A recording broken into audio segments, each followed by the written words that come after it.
السلام علیکم۔ مفتی طارق مسعود کے لیٹسٹ بیانات سننے کے لیے ہمارے چینل لرن اسلام کو سبسکرائب کریں۔ وہ میں نے بار بار ایک مسئلہ بیان کرتا ہوں نا، آج کل کے اسکالر آج کل یہ کیکڑے مکڑے بھی کھانے کا بڑا رواج آ رہا ہے سوسائٹی میں۔ کیکڑا جو ہے نا آج کل لوگ کھا رہے ہیں، حنفی لوگ بھی کھا رہے ہیں۔ تو ہمارے ایک دوست تھے، مجھے انہوں نے بتایا کہ ایسا ایک یوٹیوبر ہے، وہ کیکڑا کھا رہا تھا، تو میں نے اس کو منع کیا کہ کیکڑا کیوں کھا رہے ہو؟ تو اس نے کہا کہ بھائی وہ کیا دلیل ہے حرام ہونے کی؟ تو اس نے جواب میں کہا کہ بھائی فقہ حنفی میں حرام ہے یار، تم فقہ حنفی کو فالو کرتے ہو، پاکستان میں پیدا ہوئے تو فقہ حنفی میں نہیں کھا سکتے آپ اس کو؟ تو فوراً کیونکہ سنا ہوتا ہے انہوں نے آج کل کے منجن بیچنے والوں کو، اس نے کہا بھائی میں قرآن کو مانتا ہوں، میں حنفی کو بولو نہیں مانتا۔ قرآن میں ہے احل لکم صید البحر وطعامہ متاعا لکم وللسیارہ، تمہارے لیے سمندر کا شکار حلال ہے، اور سمندر سے مراد ہے پانی، تو پانی کی ہر مخلوق کیا ہے؟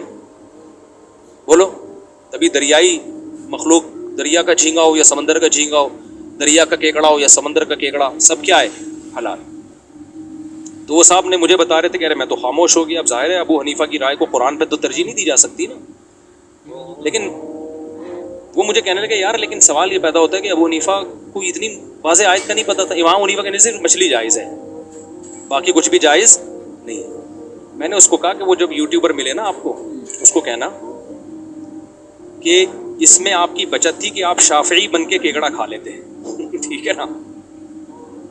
اور جب میں دلائل دیتا آپ کو جواب نہ آتا تو آپ کہتے یار میں امام شافعی کو فالو کرتا ہوں، مفتی صاحب آپ کو نہیں، ان کا مینٹل لیول آپ سے زیادہ اچھا تھا، تو میں مکمل فقہ شافعی کو فالو کرتا ہوں۔ میں نے کہا اس میں اس کی بچت تھی۔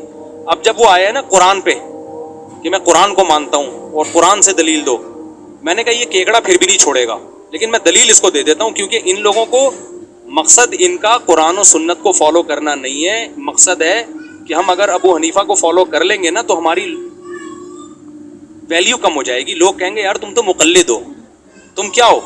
محقق بنو، محقق، تو ان کی ویلیو کم ہو جاتی ہے۔ پھر یہ جو منجن بیچ رہے ہوتے ہیں نا، 100 کیکڑے سے بھی محروم ہو جائیں گے، اور اوپر سے ایک مقلد کا تانا لگ جائے گا، جس کو آج کل تانا سمجھا جانے لگا ہے۔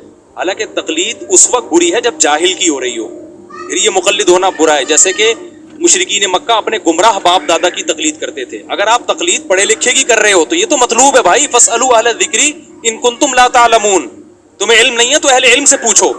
اب بعض لوگ کہتے ہیں پوچھنے کا حکم ہے، تقلید کا تھوڑی ہے، تو پوچھو، کیا فالو کرنے کے لیے پوچھو گے نا، یا اس لیے پوچھو کہ نہیں چلنا اس پہ؟ تو فالو کرنے ہی کو تو تقلید کہا جاتا ہے۔ خیر، تو میں نے اس سے کہا، میں نے کہا میرے بھائی پہلی بات تو قرآن کی جو آیت ہے نا، یہ خاص سیاق و سباق ہے اس کا، یہ ہر قسم کے شکار کے بارے میں نہیں ہے۔ قرآن السلام علیکم۔ مفتی طارق مسعود کے لیٹسٹ بیانات سننے کے لیے ہمارے چینل لرن اسلام کو سبسکرائب کریں۔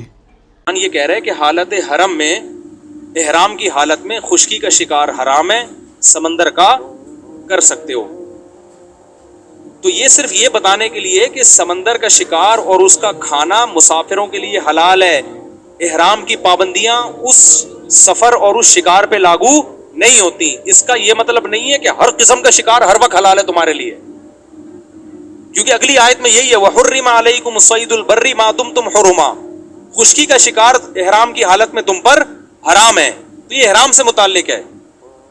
میں نے کہا باقی دوسرے دلائل کیا ہے کہ قرآن کہہ رہے تم پر مردار ہر قسم کا حرام ہے، حدیث میں 2 مردار کو مستثنیٰ کیا ہے، احلت لنا میتتان، نبی نے فرمایا ہمارے لیے 2 مردار حلال ہیں، ایک مچھلی اور ایک ٹڈی، اور یہ حدیث عملاً متواتر ہے، معنی نہیں عملاً متواتر ہے۔ تو 2 مردار حلال ہیں، 2 کیا ہیں؟ ایک مچھلی اور ایک کیا ہے؟ یعنی مچھلی کا ثبوت حدیث سے عملاً جو سینہ بسینہ چلا آ رہا ہے نا، متواتر ہے، کیونکہ خبر واحد کو ہم قرآن کے مقابلے میں ترجیح نہیں دیتے، لیکن وہ خبر واحد جس پر تمام صحابہ کا عمل رہا ہو، تابعین کا عمل رہا ہو، وہ پھر قرآن ہی کی ٹکر کی ہو جاتی ہے، قرآن کے لیول کی ہو جاتی ہے۔ تو اس سے مچھلی کا ثبوت ملتا ہے ہمیں۔ اور یہ جو حدیث میں آتا ہے کہ سمندر کا پانی حلال ہے اور اس کا مردار حلال ہے، تو یہاں بھی مردار سے مخصوص قسم کا مردار مراد ہے، کیونکہ صحابی نے سوال پوچھا تھا کہ سمندر کے پانی سے وضو کر سکتے ہیں؟ آپ نے فرمایا کہ ہاں، اس کا پانی بھی پاک ہے اور مردار بھی کیا ہے، یعنی مطلب یہ کہ اس میں مچھلی مر جاتی ہے تو وہ مری ہوئی بھی کھا سکتے ہو، یعنی اس کو ذبح کیے بغیر بھی کھا سکتے ہو آپ، تو اس کے پانی بھی کیا ہے تمہارے لیے، اس میں بھی ناپاکی کا کوئی عنصر نہیں ہے۔ جب اس کا جانور تمہارے لیے حلال کر دیا گیا. تو یہ بھی ایک خاص سیاق و سباق میں اس حدیث کو بیان کیا گیا. اس کا مطلب یہ نہیں کہ سمندر جو نکلے کھا سکتے ہو آپ. تو میں نے کہا پھر بھی اگر ان کی سمجھ میں دلیل نہ آئے نا، فوراً وہ نکالیں گے کیڑے، کہیں گے وہ کہیں گے یہ چونکہ حنفی ہے نا تو حنفیت کا منجن بیچ رہے ہیں. فوراً نا ان لوگوں کو کچھ الفاظ ان کے اسکالرز نے سکھا دی ہیں، کیونکہ یہ مقلد ہیں، یہ تو اپنے مسلک کو پروموٹ کریں گے. میں نے کہا ان سے کہو یہ بات جب سمجھ میں نہ آئے نا ان سے کہ حدیث میں تو 2 مردار کے حلال ہونے کا تذکرہ ہے. اور ایک اور دلیل کہ کسی ایک صحابی سے کیکڑا کھانا دکھا دو ہمیں، یا جھینگا کھانا بھی دکھا دو آپ. مچھلی کے علاوہ کسی ایک صحابی سے کوئی ضعیف سندی دکھا دو کہ انہوں نے سونگا بھی ہو اس کو، ٹھیک ہے نا، کھانا تو دور کی بات، کوئی دکھا دو آپ. اس لیے ابو حنیفہ کا موقف بہت مضبوط ہے. اتنے مضبوط موقف کے بعد بھی ہم کہتے ہیں جو امام شافعی کو فالو کر رہا ہے پھر بھی وہ کیا ہے، لیکن پورا فالو کرے، پھر صرف کیکڑا کھانے کے لیے فالو نہ کرے. وہ کہ کیکڑا کھانے کے لیے شافعی بن جاتا ہے اور باقی چیزوں میں جب بغیر ولی کے بچی کی شادی کرنی، بچی بھگانی ہوتی ہے تو پھر وہ حنفی بن جاتا ہے. السلام علیکم. مفتی طارق مسعود کے لیٹسٹ بیانات سننے کے لیے ہمارے چینل لرن اسلام کو سبسکرائب کریں. اللہ پاک مجھے اور آپ سب حضرات کو اس مفتی صاحب کے اس بیان پر عمل کرنے کی توفیق نصیب عطا فرمائے، اور مفتی صاحب کی عمر میں برکت نصیب عطا فرمائے. اور مفتی صاحب کے لیٹسٹ بیان سننے کے لیے ہمارے چینل لرن اسلام کو سبسکرائب کریں.